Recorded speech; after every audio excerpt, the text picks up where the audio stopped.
Well, good evening, visitors. Welcome to the Australian War Memorial's Last Post ceremony. My name is Richard Cruz, and joining us today from the Australian Army is Warrant Officer Class 1 Kim Owen. Today we commemorate the Battle of Lone Pine, which cost the Australians over 2,200 casualties and more than 800 killed.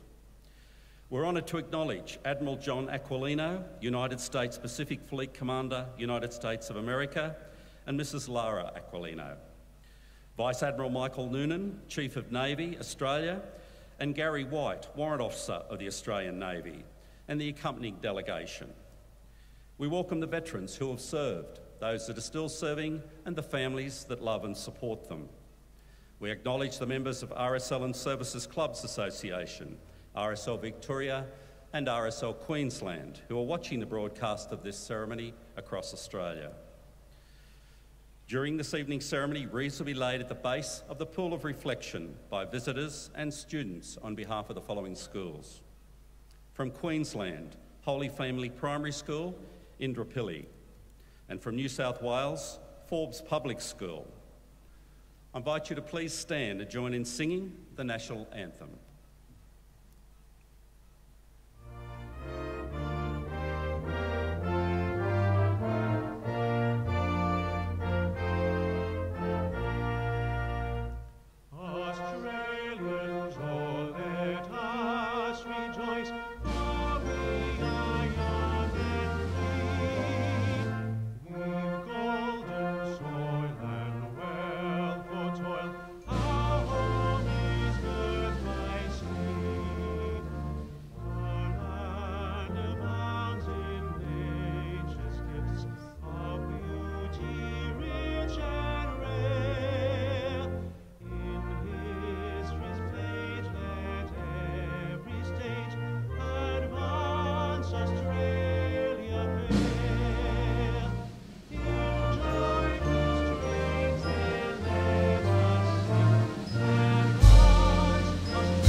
If you're able, please be seated.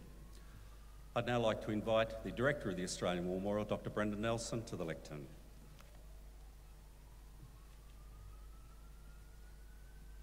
Today marks the 103rd anniversary of one of the most significant battles in Australia's military history, and that is the Battle of Lone Pine, a part of the August Offensive in 1915 to break out of the stalemate. It was a frontal assault by the Australians at 4:30 in the afternoon of the 6th of August. The Australians would assault across open ground of 100 metres to the Turkish trenches. Unbeknownst to the Australians, the Turks had not only dug their trenches, but reinforced them with pine logs and placed very thick layers of soil over the top of them. And then a complex array of tunnels and galleries went back behind those forward trenches. So the Australians would not only have to go across that open ground, but then physically find their way into the trenches and galleries. It was 4 days of subterranean anarchy. The fighting and the dying was with bayonets, bombs, clubs, and teeth. At its end were 7,000 Turkish casualties, 2,300 Australian casualties. 7 Australians would be awarded the Victoria Cross. At its end, Sergeant Lawrence, the Australian tunnelling engineer, stood on the captured Turkish trenches and looked across no man's land to the lines from which the Australians had come. And he said, all the way across is just one mass of dead bodies. Beside me I count 14 of our boys stone dead. It is a piteous sight. Men and boys who yesterday were full of joy and life, now lying there, cold, glassy eyes, sallow, dusty faces, soulless, somebody's son, somebody's boy. The Major standing next to me says, "Well, we have won. That means a victory. My God, may I never see a defeat." The official First World War correspondent, who would become the historian, Charles Bean, observed and recorded what he would realise in 1916 was an emerging Australian character. Just minutes before the assault, on the 6th of August, a single Australian went to the very front trench and leant over to the men in it and said, "Is Bill here?" And a voice came from the fire step, "Yeah, right here, Jim." "Do you blokes mind moving up a piece?" asked the first voice. "Him and me are mates, and we're going over together." Today we remember just one of them, but in doing so we remember them all, and also the courage of the brave Turkish defenders.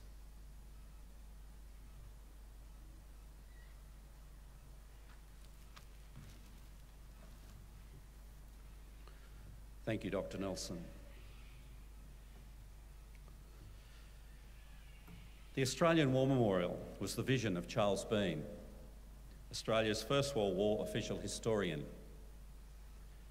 Bean landed with the Australian troops on Gallipoli and stayed with them at the front through to the end of the war. The idea of this national memorial and museum came to him at Pozières, France, in the depths of the bloody fighting of 1916. Bean's idea was that this would be a place where families and friends could mourn loved ones buried in faraway places. It would also be a place that could help all Australians understand what these men and women had endured and what they had done for us. Bean's vision, to which we remain true, is best expressed as inscribed in the entrance to the memorial's galleries. Here is their spirit in the heart of the land they loved, and here we guard the record which they themselves made. Tonight we'll read the story behind just one of those on the Roll of Honour, which lists the names of more than 102,000 men and women who have given their lives for us in war and operations over more than a century. But first we present a lament, Flowers of the Forest. Wreaths and floral tributes will now be laid at the base of the Pool of Reflection.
Today we remember and pay tribute to Corporal Charles James Lee. Charles Lee, known as Charlie, was born on the 16th of October 1894 to James and Amy Lee of Longford, Tasmania. Very little is known of his early life other than that he became a railway porter. Lee enlisted in the Australian Imperial Force within weeks of the outbreak of war in August 1914. He was posted to the 12th Battalion and underwent a period of training in Australia before leaving with the 1st Contingent in October. The 12th Battalion underwent a period of training in Egypt before leaving for Gallipoli. The 12th Battalion landed at Anzac Cove in the early hours of the 25th of April 1915. Broken up and distributed among the other 3 battalions of its brigade, the 12th Battalion suffered heavy casualties from rifle fire. Private Lee survived the confusion of the early days as the 12th Battalion reorganised and became actively involved in establishing and defending the front line of the Australian position on Gallipoli. Lee proved to be an able soldier and in July was promoted to corporal. In early August, the 12th Battalion lent 2 companies of men to the force attacking the Turkish position known as Lone Pine. In the early hours of the 6th of August 1915, the companies entered the front line to reinforce the 1st Battalion and remained, participating in the vicious hand-to-hand fighting. Corporal Lee was a member of one of these 2 companies. His friend, Sergeant Ormond, later recalled what happened that day. He wrote, "Our company was ordered to give a hand in the fight and help with trench digging and shifting sandbags. On the morning of the 8th, we occupied a trench from which the Turks had been driven the previous evening. The Turks were bombing us and that continually, and my word, if we went near hell, it was there. To tell the truth, I just wished I was wounded or killed to get out of it, as it was dreadful to continue. Here, Charlie got wounded and others with him, and before we could get them out, some were killed. I got a few boys to get some out, and when Charlie passed me, I could not recognise him. He looked so pale. Corporal Charlie Lee had been shot in the upper thigh and was evacuated from the peninsula by hospital ship. 4 days later, he succumbed to his wounds and died at sea." Sergeant Ormond wrote, "There was not a braver fellow than Charlie, who would go anywhere and such a good fellow to all. He was always jolly. Should you ever see his father, tell him from me that he died a hero's death, fighting for his king and country." Corporal Charlie Lee was 20 years old. He was buried at sea the same day he died. His name is listed on the Roll of Honour on my right, amongst almost 62,000 Australians who died while serving in the First World War. His photograph is displayed today beside the pool of reflection. This is but one of many stories of service and sacrifice told here at the Australian War Memorial. We now remember Corporal Charles James Lee, who gave his life for us, for our freedoms, and in the hope of a better world.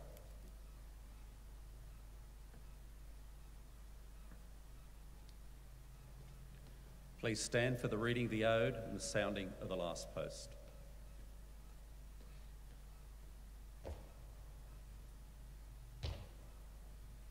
They shall grow not old, as we that are left grow old. Age shall not weary them, nor the years condemn. At the going down of the sun and in the morning, we will remember them. We will remember them.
lest we forget.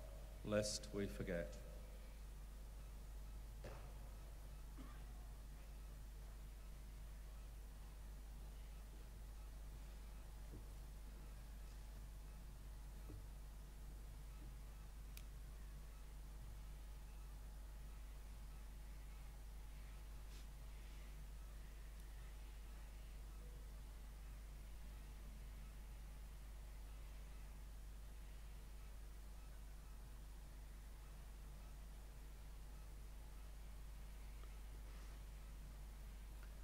We leave you this evening with the words of the memorial's founder, Charles Bean.